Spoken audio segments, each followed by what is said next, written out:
Welcome in. It's time for another edition of ACC Baseball Etc. As always, presented by our friends at Pitch Logic, the system used by players, coaches, scouts, and instructors at all levels of play, from youth leagues to the big leagues.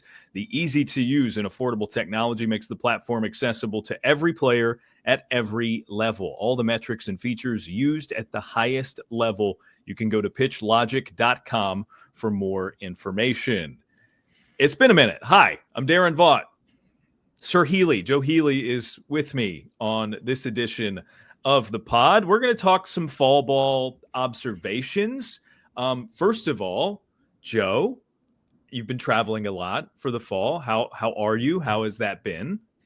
Hi, Daron. I'm well. First off, I will answer your question, but I will also say, you know how coaches say, you know, you're only going to get better if you play folks better than you and you get pushed and stuff. I feel that way every time I hear you do that ad read, because it's the same one we do on Highway to Hoover.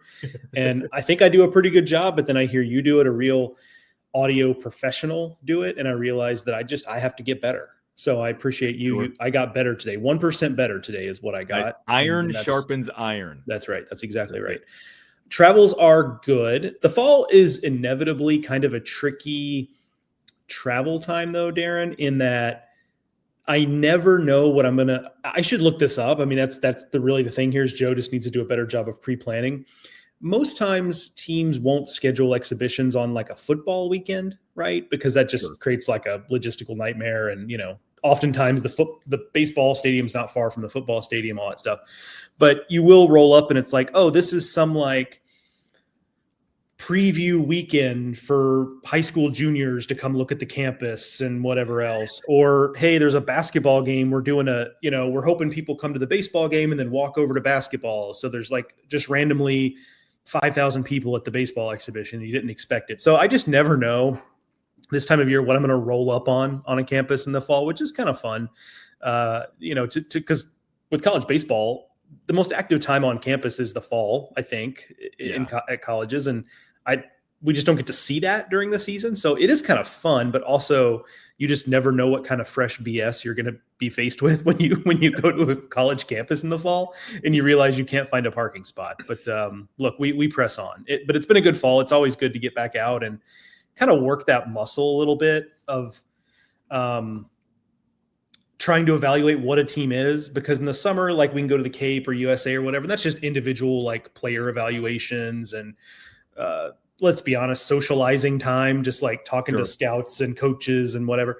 And then you get to the fall and it's like, okay, now we need to try to figure out what these teams are. And I find that a lot more intellectually interesting. So I like that. But so it is good to kind of get that muscle working again, because ultimately, I mean, don't look now, but I mean, we're going to be trying to figure out top 25 rankings and 8 for Omaha and all this stuff, like not that far into the future. So it's a good time of year to start to turn that on a little bit and try to figure it out.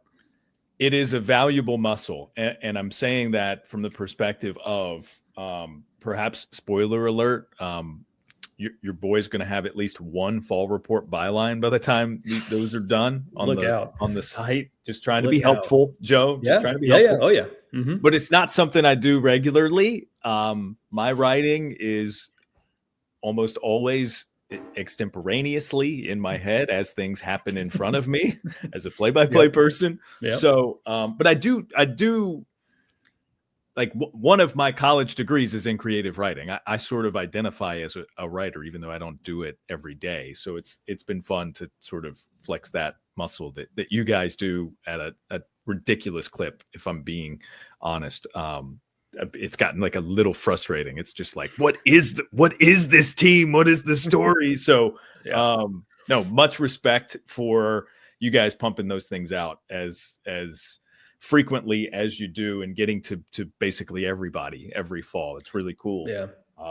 So if you are interested in fall reports, obviously go to the site, d1baseball.com. If you're not subscribed, that would be the way to read those fall reports. And then boom, you're in it with us from the beginning of the season through the end, off season, coaching carousel stuff, all that fun stuff. So what we are going to do is talk about some of the ACC teams that you have observed this fall, some that I've observed, and just we're going to kick around some observations to continue using that root word. First of all, with your travels, anywhere that you had not really been to cover baseball before? Was there anywhere like kind of new or different for you this year? Let me look at I have my handy dandy list here, open another tab. Let me look at it. Just, you know what? This is out of the footprint a little bit, but I went to Cincinnati. That was my first stop of the fall. Okay. And Cincinnati, famously, anybody who knows college football, like hears people rave about Nippert Stadium, the football stadium at Cincinnati. UC is a big architecture school. And so like it is a visually striking campus. And the baseball stadium, formerly known as Marge Schott Stadium, like they finally got that changed a couple of years ago, but it is part of that. It's unique. It's nestled, like truly nestled into the campus. Like the only way to build it would have been to put it on a giant crane and then drop it in the middle of campus, with all these really interesting buildings around it. And it's so much a part of campus that because there's construction going on a building kind of adjacent to the baseball field, they've created like a temporary walkway that takes you into the baseball concourse, and you walk through the concourse to get to wherever you're trying to get. So it really is like literally a part of the campus right now. And so that was a kind of cool one. And on this most recent trip, I went to Georgia Southern, which I enjoyed from the standpoint of it's a good reminder that there are really invested college baseball programs that don't exist in the SEC, ACC, Big 12, because it is a very good facility. It's a place that really cares about college baseball. If you took the logos off of it and you said, hey, what conference is this team in? Now, granted, the Sun Belt, it's a good conference, so it's not like we're talking about, some marginalized conference, but you'd think it was big time because it is, and so it's just always a fun thing to see college baseball cultures, even in just an exhibition game, that really match what you see at the big guys, right? And so that's always a cool thing in the fall. So that was on my most recent trip, and I had a lot of fun going down to Statesboro and checking that out. Nice. That it makes me think of, so when I travel and do basketball games elsewhere, I always like to just like lay eyes on the baseball facility.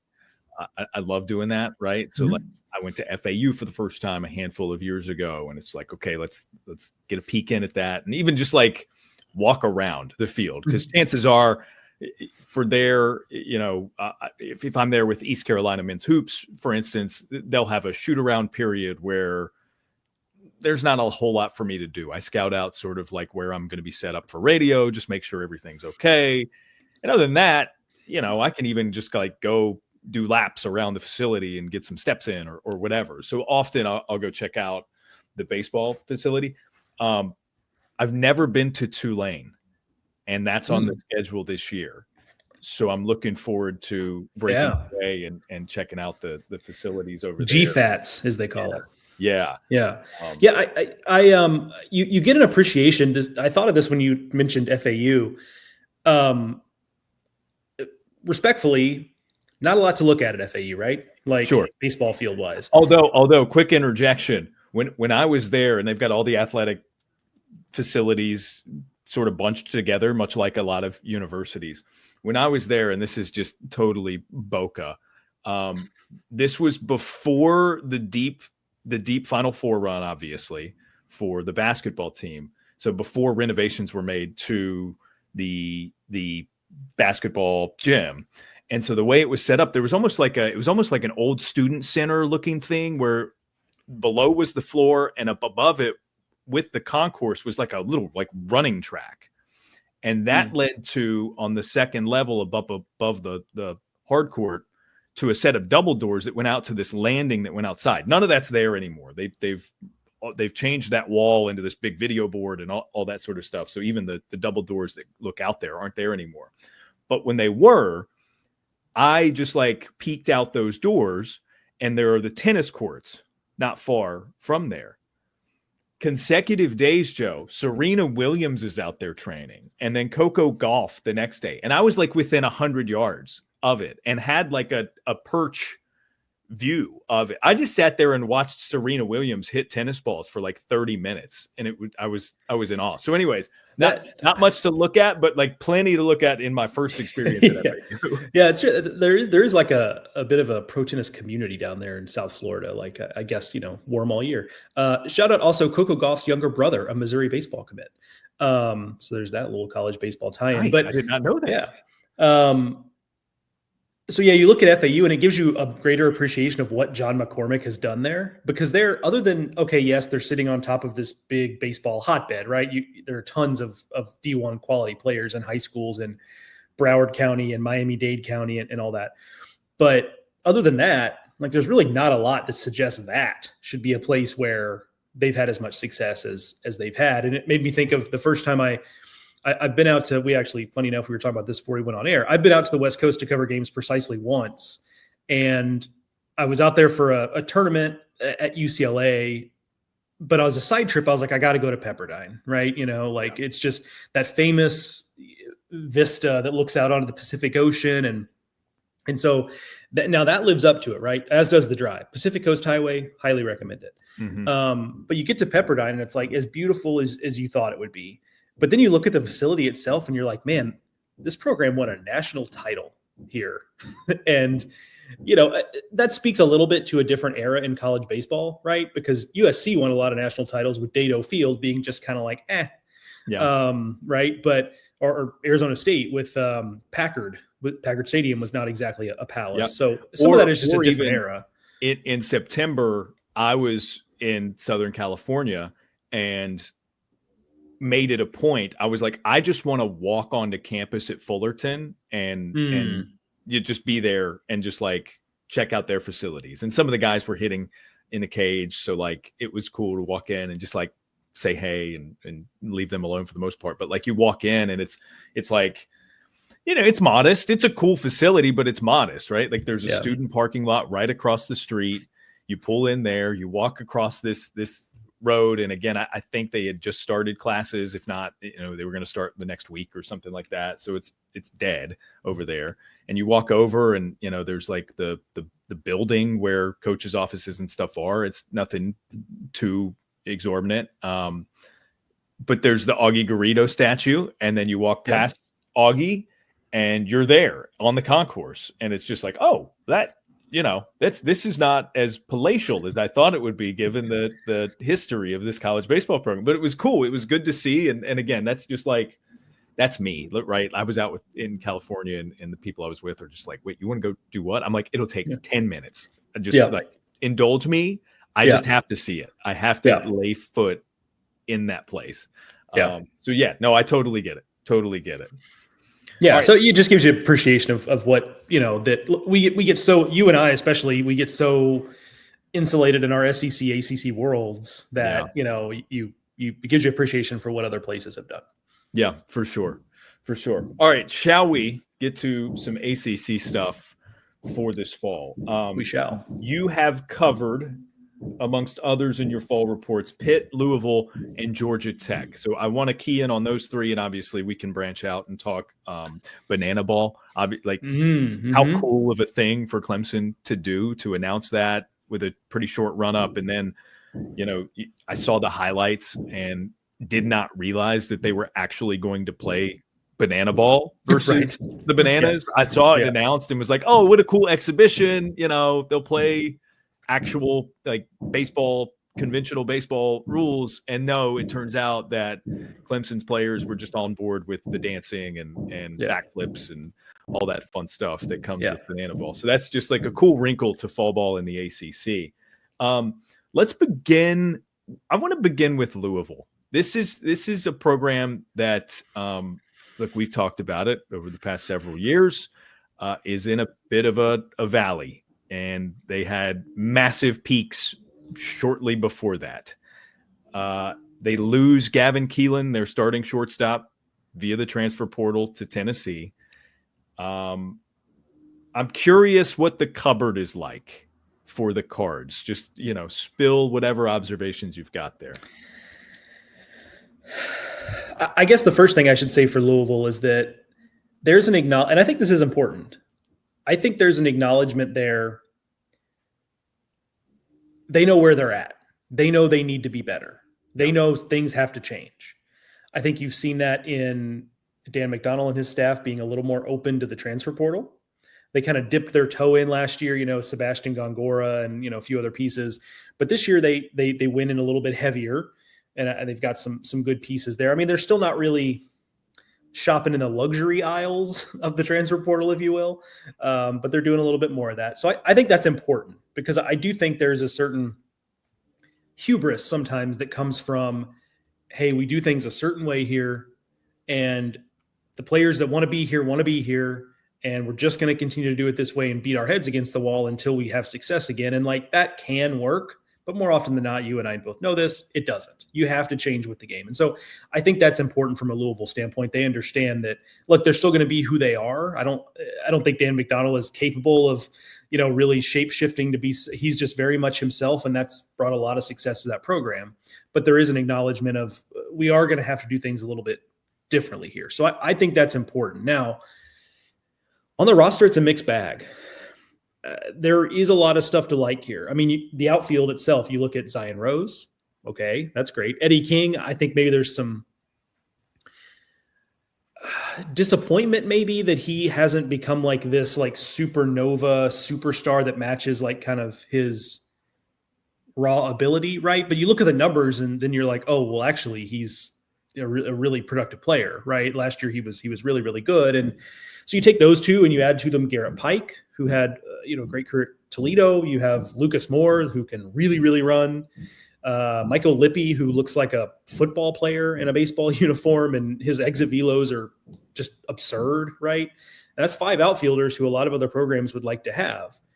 But then you combine that with, the only infielder you bring back is Alex Alicea, and we know he is a good defender, a good athlete, but how much does he hit? There's questions there. So it is a little bit of a mixed bag. I think there's a scenario where this team gets not only back to the postseason, but I think if things really come together, this could be a team that makes a deep postseason run. I think that is in the realm of outcomes here, but the roster is not so overwhelming to where I'd be willing to bet a mortgage payment on it or what have you, right?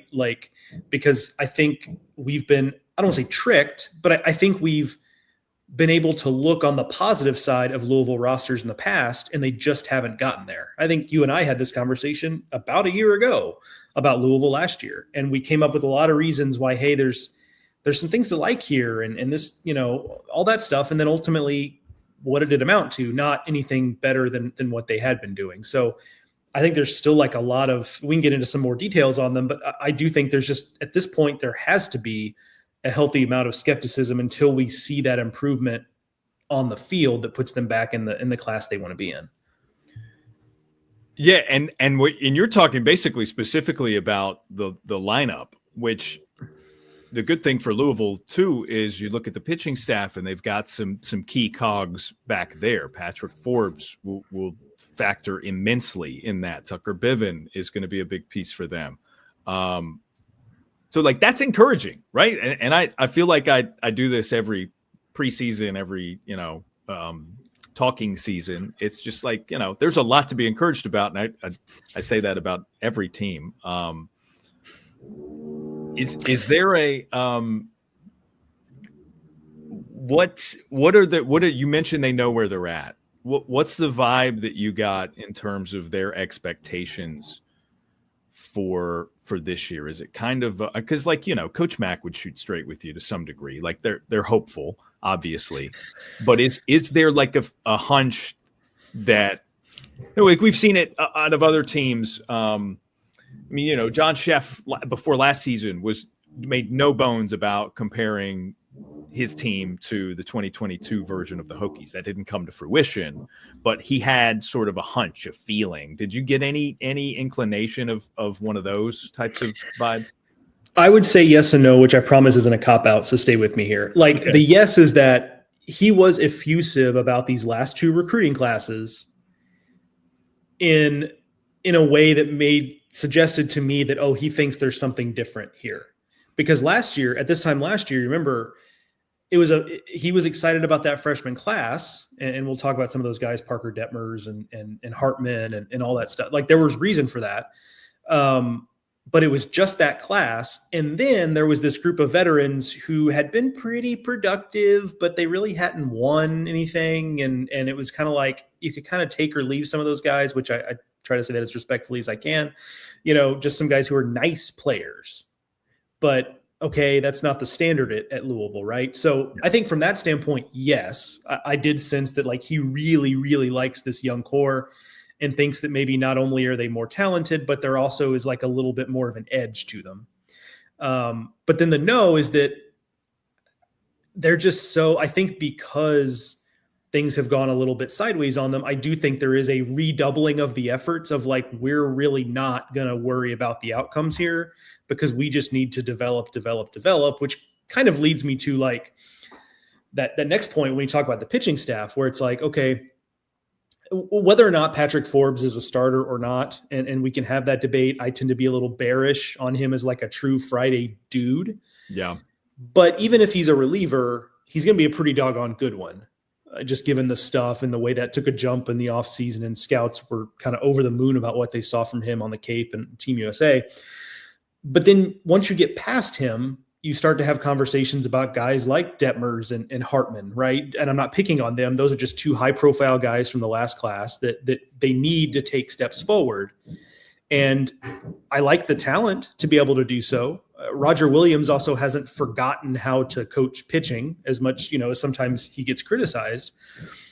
But we were saying a lot of the same things about Riley Phillips and Will Koger, and on and on and on. And so there is this element of, again, okay, like that, it might be true that like these young pitchers are built different, to use a phrase the kids would say, but you kind of got to prove it to us. Like we're past just being able to take for granted that Louisville is going to have this next class of guys that's going to take them to be an Omaha level team. They kind of have a lot to prove in that regard. And on the mound, I am a little more dubious of it because I'm bullish on Forbes as a pitcher, bearish on him as like let's throw him out there every Friday and he's going to give us 6. Right. I'm pretty bearish on that. But I like the lineup. The pitching I'm a little more concerned about, and the history of, look at the guys that, Caden Campbell, right? We'll talk about him with Georgia Tech probably at some point. Like he's another one that's like just pretty good as a freshman, took a step back, and now they've cut ties with each other. And so is this group going to be any different? That remains to be seen. Yeah. Caden Campbell's a good tie-in because I was going to mention sort of this progression of conversations with Coach Mack during the transfer era. So Campbell was with Team USA in training camp anyways, 2 summers ago. And I remember seeing Coach Mack there and thinking, not it's unusual to see him here. We often see him there during the summers, but in the context that we have now grown accustomed to seeing other coaches there, if you catch my drift, Mac and I have the type of relationship where I felt comfortable just kind of being like, hey man, what's going on? I mean, obviously, Campbell's here, but like you doing some portaling? Because there were some guys not listed with teams at the time on the Team USA roster. And it was a pretty emphatic, nah, man, that's not, me. That's not our style. We're not going to do that sort of thing. Right. Well, then I had Louisville's series at UNC last year.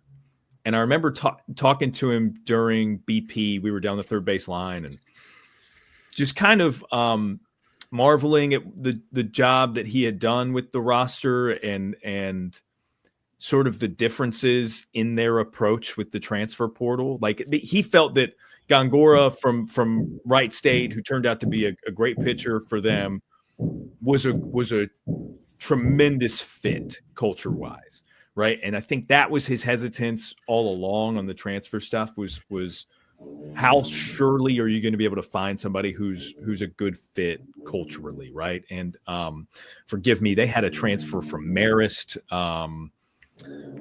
who was a contributor last year. Was that Hoy? Is Dylan Hoy from Marist? Yeah, Dylan Hoy. Yeah, they have another one now, a guy named Byram Hott. Interesting. Yeah, okay. But yeah, so another Northeastern transfer guy, yeah. So Hoy was another one he specifically pointed to in that conversation I was having with him with like, like that's our type of transfer. That's the type of transfer. So if nothing else, I got a good feeling in that 12-month stretch, not even 12-month stretch, from one conversation to another to the next with McDonald, in that, okay, he's more comfortable with this landscape right now. Always comfortable in his own identity and self-identity, how he wants to be and wants to coach. But I think that took some chewing on for certain types of coaches, right? And we've seen it at other programs too. It feels like Coach Mack has a pretty good feel for what he wants to do with the transfer market now, as opposed to even 2 years ago, 3 years ago. It might have gotten him a little off balance and off his own footing, if that makes sense.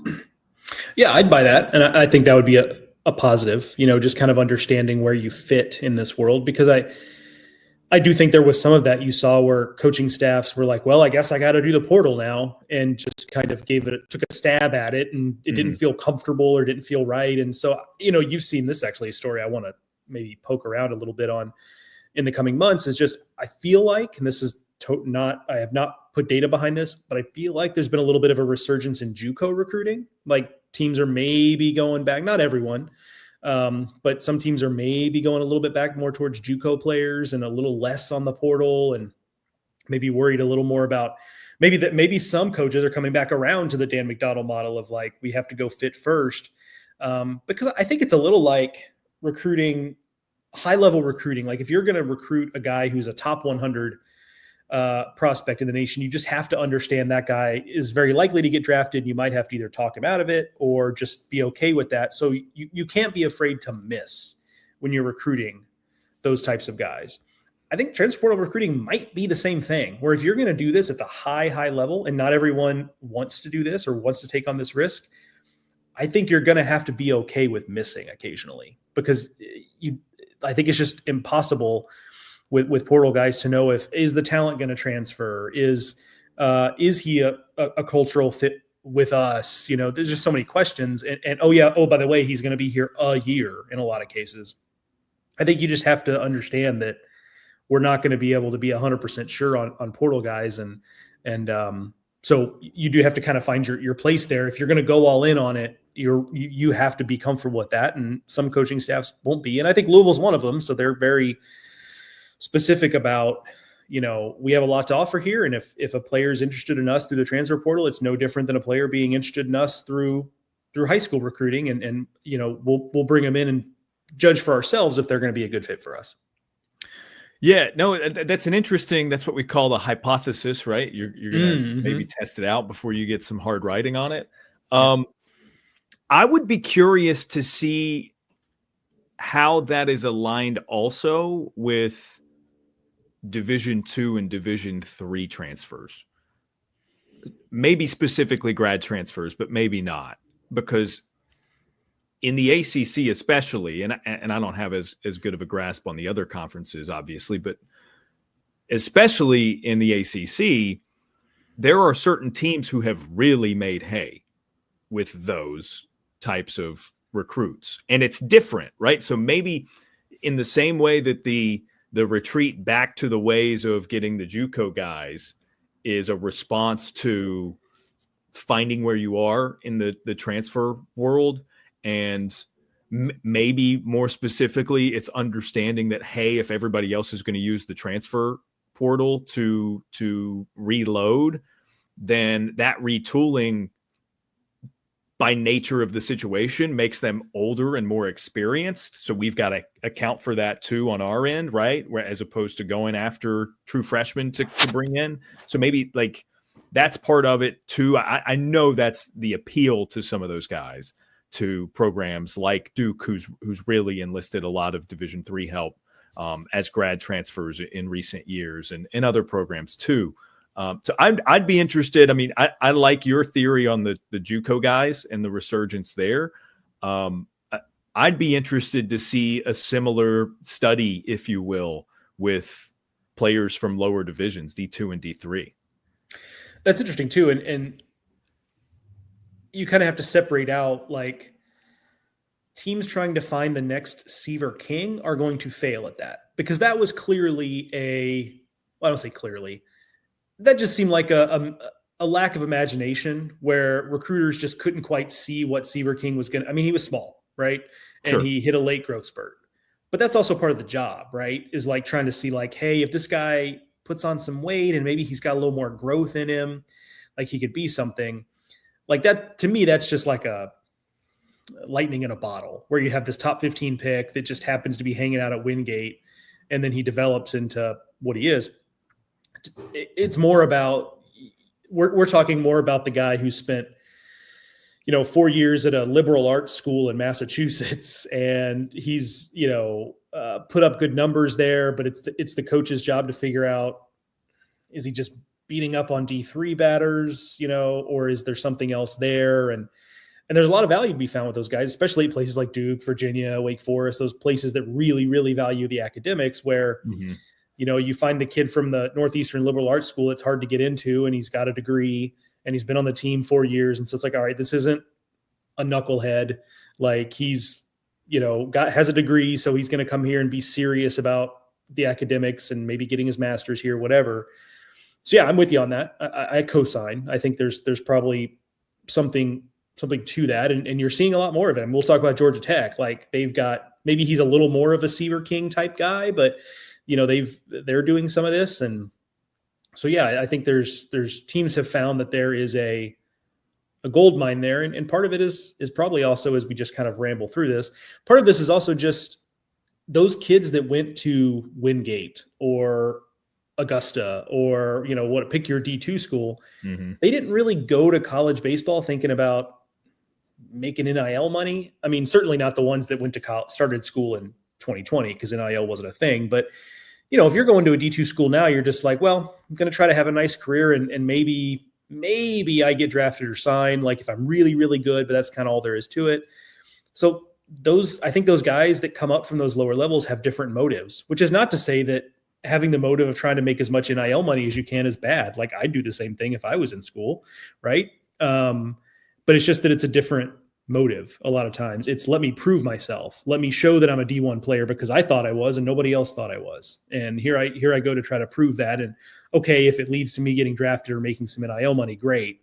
But it's really more about me proving that I'm a player who can stick at this level, as opposed to D1 to D1 transfers, especially. Like, I mean, you hear the same stories that get whispered that I do about, like, it's just, folks that get in the portal and then have their hand out, which, again, I'm not demonizing that. It's just a different motivation.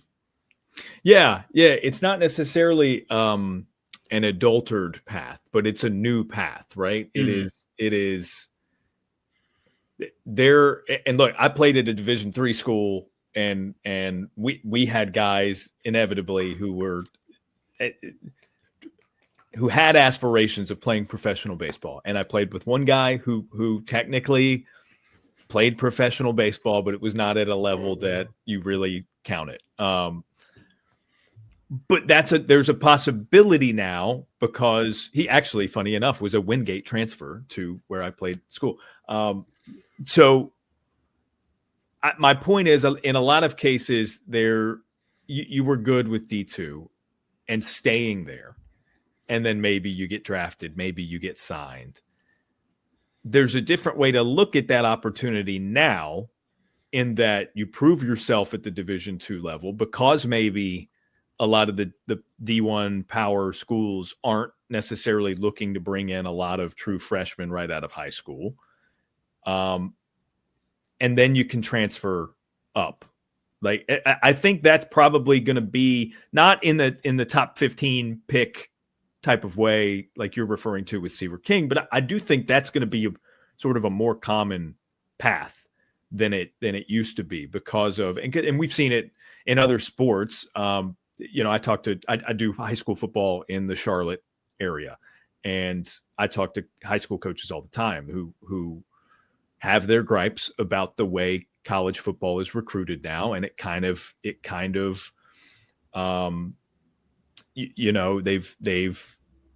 they've smoked out freshmen in a lot of ways. So guys out of high school just have to be good with an opportunity. And then rosters are so big at the next level, you put up numbers, you do well, you get a recommendation, and you can use that to leverage your way from one school to the other. And I mean, look, calling college basketball, I've never seen so many dudes. I was in awe a couple of years ago at the fact that everybody you mention in a game is formerly of this school, right? It's that same thing this year, Joe, but they're all on their third school. Yeah, it's wild, but that's just, I mean, that's the world we're living in now. So I think, yeah, I mean, the more high school players sort of view that as a potential pathway, the more we're going to see it. And they're not always going to be Seaver King, but we're going to see some guys from D2 to D1 a lot, even in the SEC and the ACC in coming years. But while I'm at it, and we're on this subject, just a special shout out. I don't know how prevalent this is for ACC baseball fans. Alberto Osuna ran out of eligibility at the Division I level. He's doing the inverse of what we talked about. He's got 1 year left to play, and he transferred to Division II Tampa, the reigning D2 champions. So, I love ball. I will pay attention to D2 baseball anyway. My alma mater is now Division II, so Emory and Henry is competing at that level. But I'm going to keep an eye on Alberto Osuna, formerly of North Carolina, at UTampa, because that's pretty cool that he gets to do that. What an interesting market inefficiency, especially if you're a school like Tampa that's like that. If people know one Division II baseball program outside of wherever they live, it's probably UTampa, and so yeah, all those guys, which I don't really understand I'm out of D1 eligibility, nor do I want it explained to me necessarily. I'm fine. Yeah. I don't need to know. It's just, it's fun that Berto's there. Okay, cool. Yeah, exactly. Yeah. So, but yeah, what a boon for being like a D2 that people know. Like, I have to imagine the list of players who reached out to Joe Urso, I think that's his name, the Tampa head coach, like to try to get there because they were out of D1 eligibility, had to have been crazy long, because that's the place to be if you're a D2 player. Yeah. Pretty cool. Did you have anything else? We're actually, this is pretty long-winded. We're anyway, we're not making our way Louisville is we're not making our way through these teams that quickly. Do you have any finishing touches on your Louisville thoughts from the fall? I would say there's a couple things. I'll try to distill it down. A couple things to look for if Louisville is going to make a move back to where they feel like they should be and where they were not that long ago. And one is it doesn't even have to be as a starter, but do they find a role where Patrick Forbes can just be a dude? Like, I feel like whether he's a starter or whether he's a reliever, is he not just going to throw 70 some odd innings either way? Right? Like, no matter what role he's in. So just find the role that is best for him and let him cook. So that's one. If they can find some role where you look up and you're like, hey, he's one of the best arms in the ACC, full stop, regardless of role, that's one. The other is, the buzziest freshman they had actually was Tage Davis, first baseman, son of Ben Davis, former big leaguer. Shout out to Mike Rooney. And he's a Malvern Prep guy, right? Malvern Prep, yeah. Shout out to Malvern. Yep. A young Mike Rooney coached Ben Davis in high school, which I feel like Runes, I don't want to speak out of turn, but Runes feels like he was not qualified to be doing at that age, like coaching this first overall pick in high school. But he had a great fall. And when I was there, he hit two of the most majestic home runs I saw all fall. But I'm interested in that in part because, one, with freshmen, it's just kind of like, you never know. But also, they brought in Nate Early, who is a guy who can really hit from the JUCO ranks. I saw him on the Cape. He can really hit. And for those who don't know, JUCO recruiting works a little bit differently than high school recruiting, even now, where JUCO recruiting is kind of like a microwave process. Like, you use it to really quickly fill holes you need. There's very little recruiting JUCO guys during their freshman year of JUCO to bring them in after their sophomore year of JUCO, for example, because they can be drafted after 1 year. There's a lot of variables. So did they bring in Nate Early just because they want as many good bats as they can get on the roster? Or do they bring him in because they're like, hey, we're not as sure about Tage Davis being an everyday guy? Or is it just that, we want them both in the lineup? Because I could also see that, like they're both really good bats. And Early was a little nicked up this fall. I didn't really see him at full strength. but both of those guys could potentially be game-changing bats. And if they're both in the lineup and they're both hitting, in addition to the guys in the outfield we talked about, like, I think that does raise their ceiling a little bit, because I know what the outfield's going to do. I know they're going to hit. But can they find some mashers? Those two guys, I think, are two of the ones I'm looking at to see what becomes of this lineup. Yeah. One more tangent on Ben Davis. He's a Team USA alum, so I've spoken with him a couple of times in that capacity. And he told some great stories about playing against Kobe Bryant in basketball in high school. And Ben was a pretty good basketball player, right? I mean, to get on the floor at Malvern, you got to be pretty good. So anyways, no, he competed against Kobe Bryant in high school in basketball, which is a fun, how about that? Fun story. All right. So Louisville on my list. I just put a check mark. We're done. We're through that. 40 minutes in. We did it. Let's move to Georgia Tech. You alluded to that a couple of times. Drew Burress, otherworldly talent as a college baseball player. I mean, I think it's not a stretch to say, he's if you were to name 5 to 10 players to win the Golden Spikes Award, I mean, he's in it.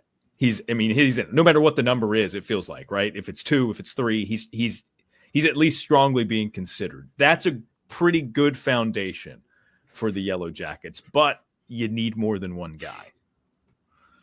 Indeed. Yeah. I mean, if college baseball were determined more often by just having like 1 or 2 transcendent players, Georgia Tech would have been to Omaha a lot more times. Yeah. Because like they always had, like Kevin Parada was not that long ago. Yeah. Right. And, Joey Bart was not that long ago, but yeah, Drew Burress is right there. And he's an interesting guy because I obviously watched him last year, but I interviewed him during his run with the collegiate national team over the summer. And like, I didn't realize the degree to which like dude's 5'8", and like he's very 5'8". As a 5'8" man, Drew Burress is very 5'8", but like he carries himself like he's 6'3", though, like he's a very, confident dude in a good way, and does a lot of things that you wouldn't expect someone of his stat. Like the raw power is real. The dude can run. He's a true center fielder. It's everything you would want. He's really a full package player. I was at the regional in Georgia when Georgia Tech was there against the Georgia Bulldogs, and the Georgia fans just spent most of that regional final yelling at Drew Burress to transfer to Georgia. And for Georgia Tech's sake, thankfully he did not. But yeah, he's a great building block piece. And then you add, I think, Drew Rogers, their catcher they brought in, who, stop me if you heard this before, Georgia Tech has a highly touted freshman catcher on campus. Is maybe next in line. I felt like when I talked to Danny Hall, I don't want to say he was trying to downplay him, but I just think he really likes, they really like Vaughn Lackey at catcher, right? And so I think it's just more like, yeah, could be really special, but we don't need him necessarily to be. But that to me is kind of one of the bigger picture questions of Georgia Tech is they turned over a lot of lineup after 23. And it was guys who'd been in the program a while, Compton and Stephen Reed and, whatever else. And then last year's lineup turned out to be pretty good again, right? Thanks to Drew Burress, like largely, but there were also some transfers they brought in. And so they're going to have to do it again. Like they bring back Burress and they bring back John Giesler. And okay, Parker Brocious, I guess, who is like a kind of a full-time guy. And that's kind of it. And so can they do that again? And you and I know, we just got done talking about the transfer portal. Like it's hard to do that year after year after year and have the same level of results. So can they do that again? Now we know, and we'll talk about it, so much of Georgia Tech just comes down to how much do you or do you not pitch? But I do think there is a scenario where maybe, I'm not saying it's going to happen this year, but when you play this game every year where you're trying to rebuild the lineup on the fly, there are going to be years where you just don't get it exactly right. And so I'll be interested to see where on the spectrum of where their lineup usually is, which is great at Georgia Tech. How close do they get to that in rebuilding the lineup basically for the second straight offseason?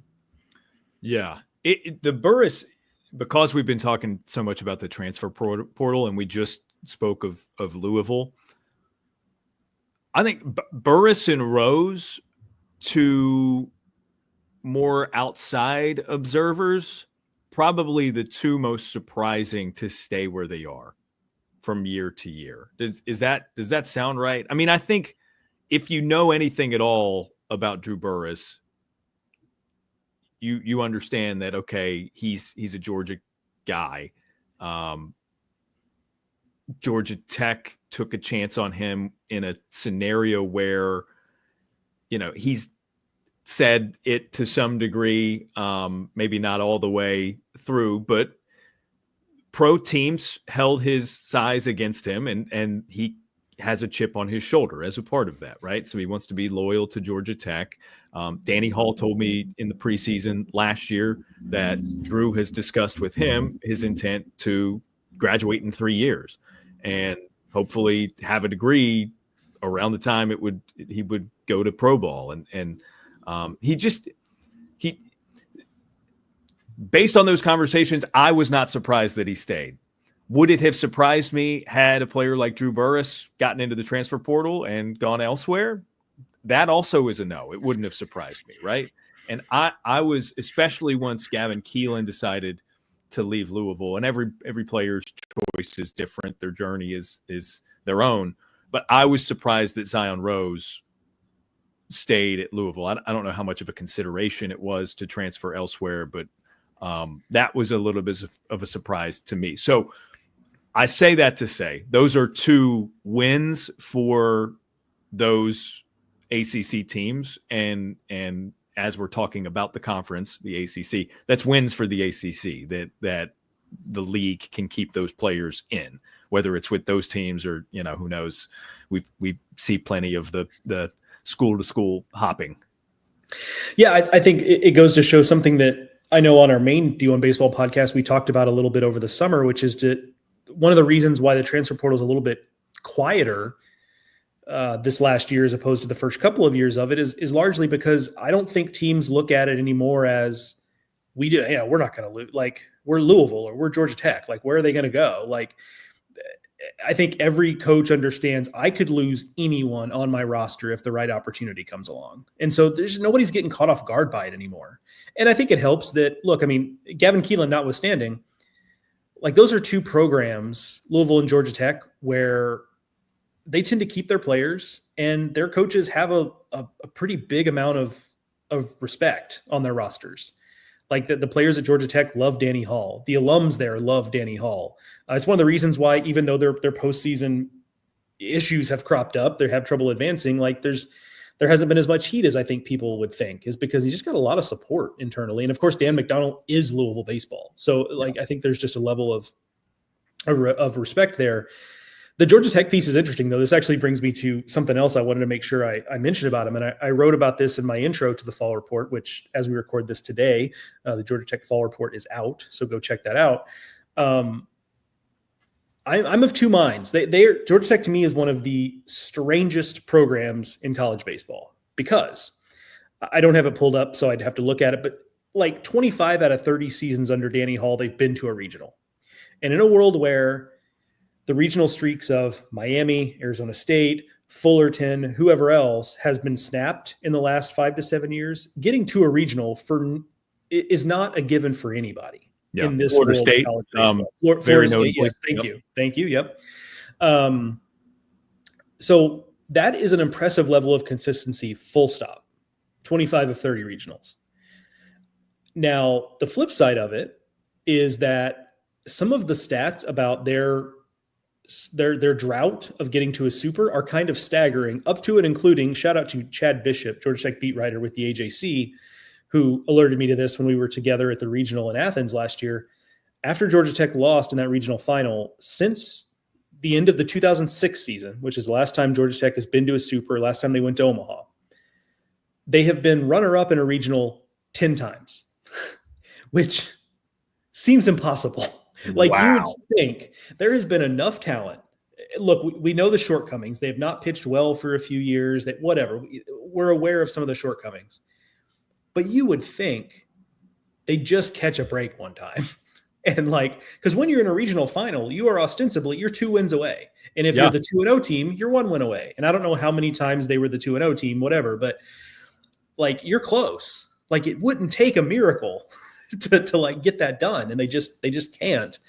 And so it's this thing of, even if you think that there is something inherent to Danny Hall, and I do not, but if you think there is something inherent to Danny Hall or whoever they've had on the coaching staff, which by the way, it's not like it's the same staff that's been around for 25 years. No. Like, unless there's something you think is inherent about this coaching staff that they can't get Georgia Tech to a super regional, there's no reason it can't happen. They're still recruiting well.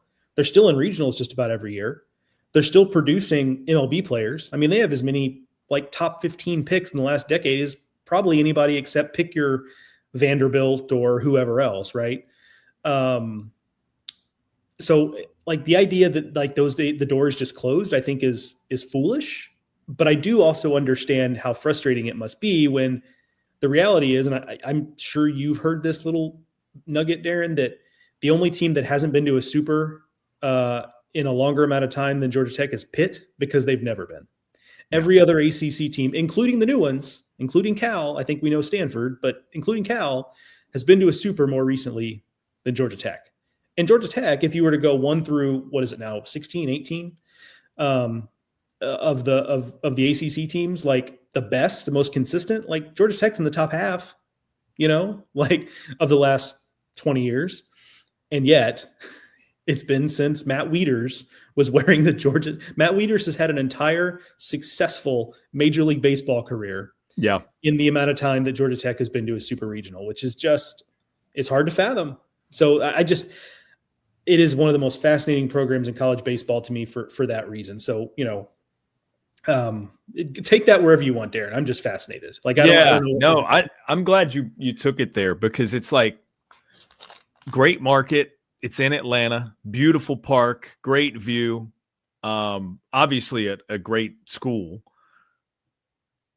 They do still recruit well based on all of those things. And I think your point is well taken. I mean, look, in any other sport, if you like, you'll take the postseason berths anyways, at the very least, that they've had in the past 30 years, right? And yes, there's got to be some tough luck and some decisions on the margins that could be nitpicked for not getting through those 10 regionals that they were the runners up in. But like, that's success. That is consistency. That's what you're after as a program. And I mean, again, within the program, the alums love Coach Hall. I think occasionally when stuff like that happens, there can be unrest with a fan base about it, right? Like, hey, maybe this is getting stale. Maybe we move on. I just don't.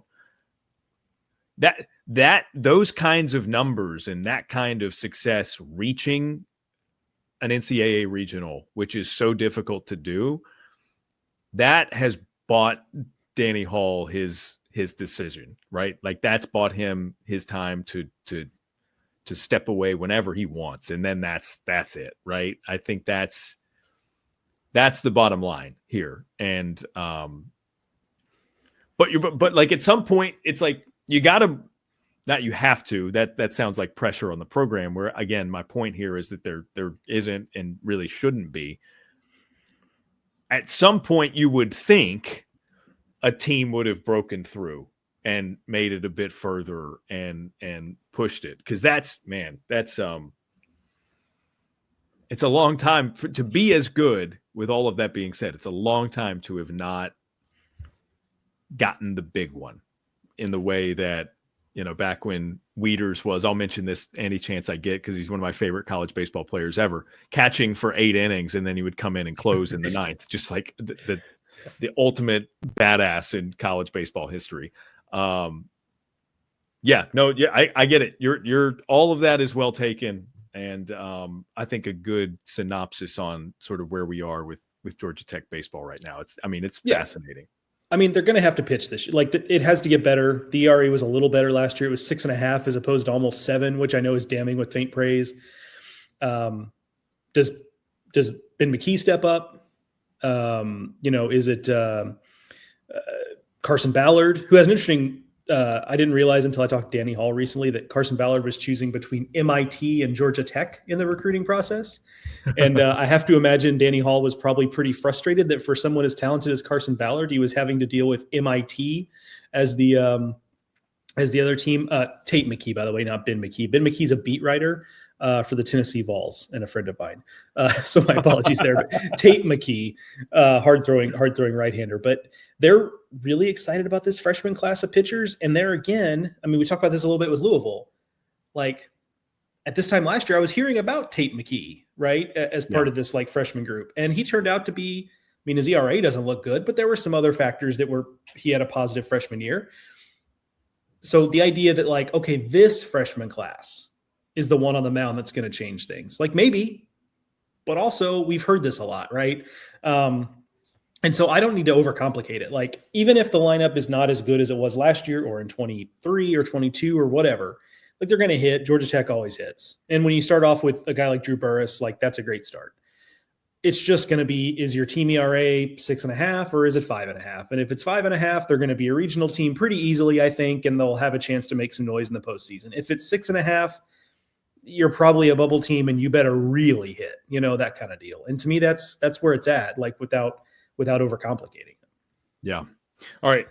We should move on to another team you alluded to. My check mark's going next to Georgia Tech. All right. We have Pitt left, and you spelled it out. They've not made a super regional, only team in the ACC with that as part of their history or lack of history, I guess.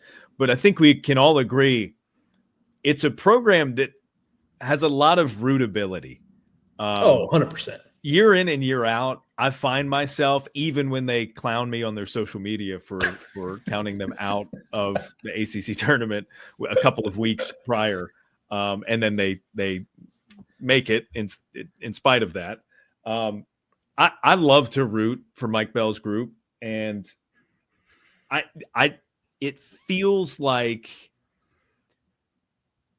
it feels, this shouldn't feel like the case, but it feels like they're going to break through relatively soon, even with a more crowded neighborhood and the additions of Stanford and Cal, Stanford in particular, right? 3 consecutive College World Series prior to this past year. It's not gotten any easier for the Panthers, but I can't help but feel that they're just going to surprise us one of these years, much in the same way they do it at a lower scale where they're like, oh, wow, okay, so they're going to advance from pool play in the ACC tournament one year, right? They're down and out, and oh, look at this last 2 weeks of the season that they've had. They snuck into the ACC tournament again. I feel like it's going to happen. It's hard to pinpoint when. Agreed. Yeah. And look, I mean, this team was not that far off in 21 and 22. 21 in particular, right? I mean, they were one of the 20 teams. Well, remember, 21 was a wonky year. They announced 20 potential regional hosts before winnowing it down to 16 because you had to get COVID protocols set up and yada, yada. Pitt was one of those 20 and then didn't make the tournament. Like, that's heartbreaking, but it shows you how close they were. And then in 23 or 22, it kind of felt like they took a different route where they snuck on late, to kind of get in the mix and didn't quite get there. The last 2 years, frankly, they just haven't been competitive on that same level. I think, Daron, like your optimism could pay off in 25 though. I certainly think they're a lot closer to those 21 and 22 teams than they were to the last 2 years. And of course, we're grading a little bit on a curve here. This is not Joe or Daron saying that Pitt is going to contend for the ACC title, although that would be a lot of fun. Yeah. It's just more that, hey, that this team, I think, could be a factor in May and going into June. And so here's what I like. Infield kind of feels loaded, at least on a Pitt level. They bring back Luke Cantwell at first base, one of the breakout stars of the ACC last year. They bring back Jake Kindrow at shortstop. They bring back Ryan Zuckerman at third base, who's probably their best pro prospect. Had a pretty nice year as a freshman, but I think anybody who's seen him, like you see, this like last year was nice, but there's a lot more left there. Yeah, for sure. In terms of potential. They lose Tyler Bishke at second base, but I like the guys they brought in there. Caden Doolin, a guy who put up bonkers numbers at JUCO in New Jersey, and I get the JUCO numbers you have to take with like a bucket of salt sometimes, not just a grain. But like the dude struck out 10 times all last season. Like that suggests a pretty good bat to ball rate. He hit 500. He stole a bunch of bases. And then they've got Gavin Miller from Auburn who hit pretty well at Auburn. He never really found his place in the lineup. And so you've got good options there. You bring back Jaden Melendez behind the plate, 16 bombs last year.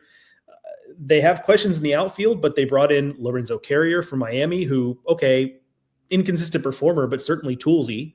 Yeah. They bring back AJ Nessler, who transferred to UCF. Now he's back.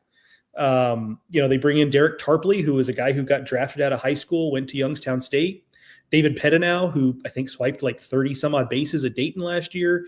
Like they got some real guys in the transfer portal. So I from a lineup standpoint, I feel pretty good about it.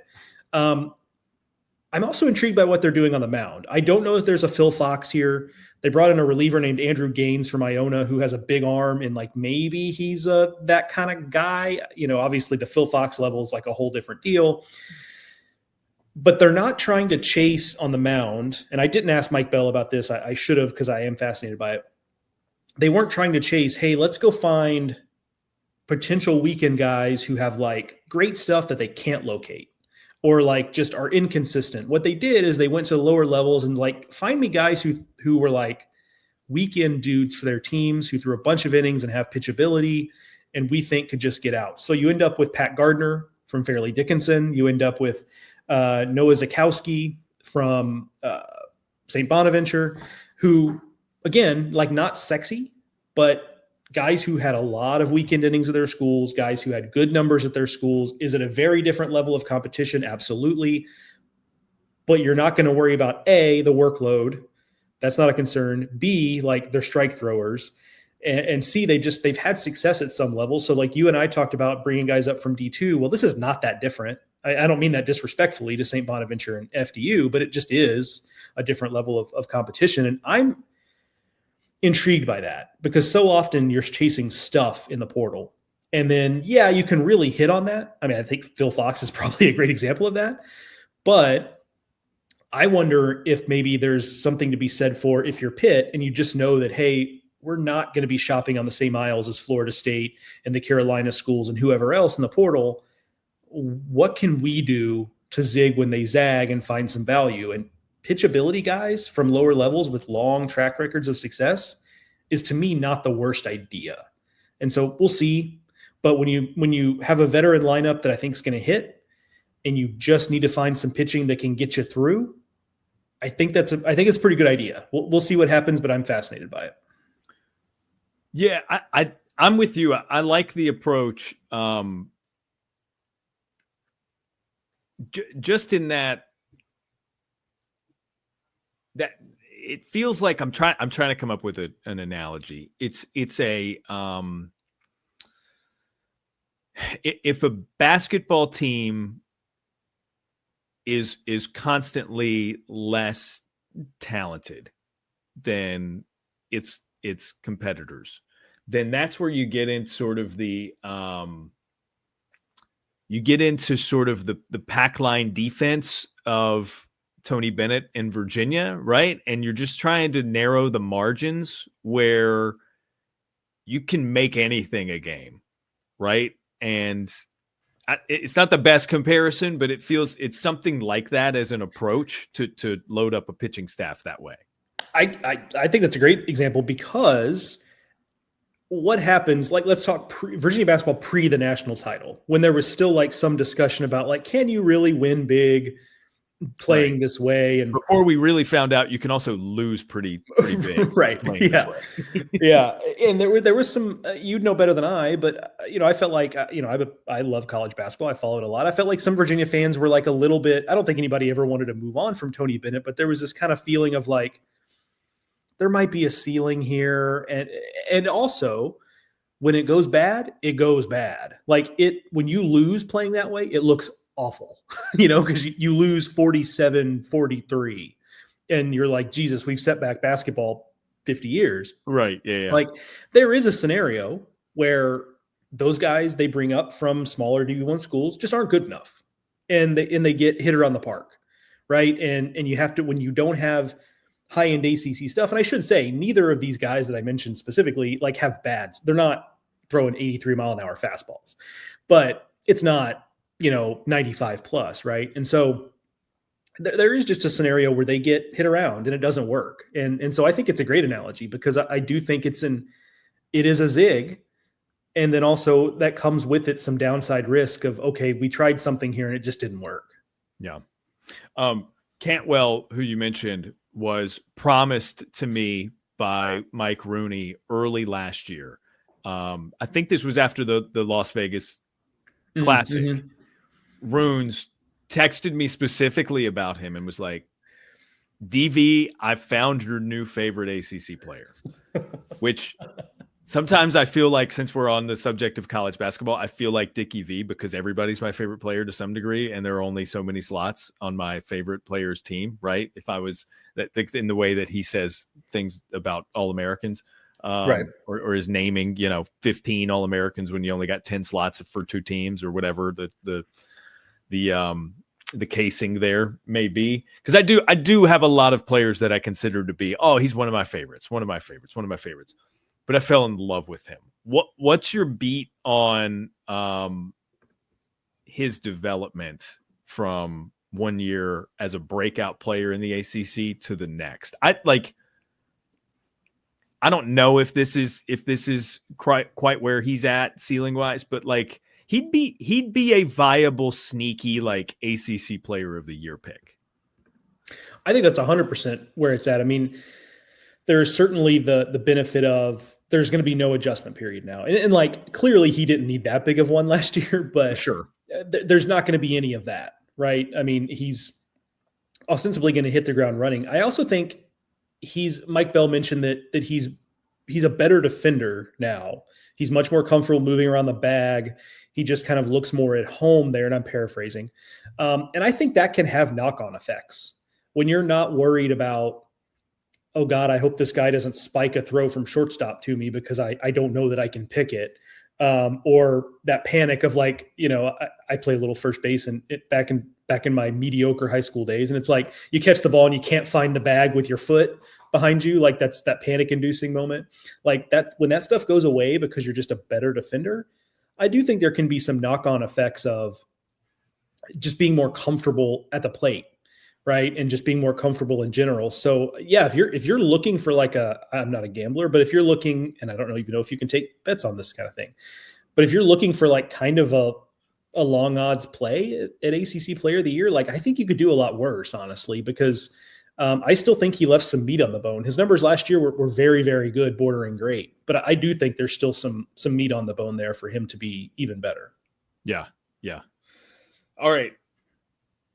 Hour and 8 minutes in. I think that's good enough. Yeah. Right. Yeah. Averaging. We're averaging 20 some odd minutes a team here. 22. We're averaging an episode per team, but it's been a few weeks. So if you were miffed about it, here you go. 3 episodes in one, if you want to look at it that way. Awesome stuff. That was quite the heater. Joe Healy, thank you. I appreciate it. We will do this again soon. And we'll be back again pretty soon. I mean, before you know it, we'll be doing preseason conversations with head coaches all across the league. There are 2 more of those than there were last year to work in. True. So that'll be a fun new wrinkle this year. But yes, those are going to happen. I'm going to talk with each head coach prior to the start of the season. Some other fun stuff along the way, so keep an eye out for that.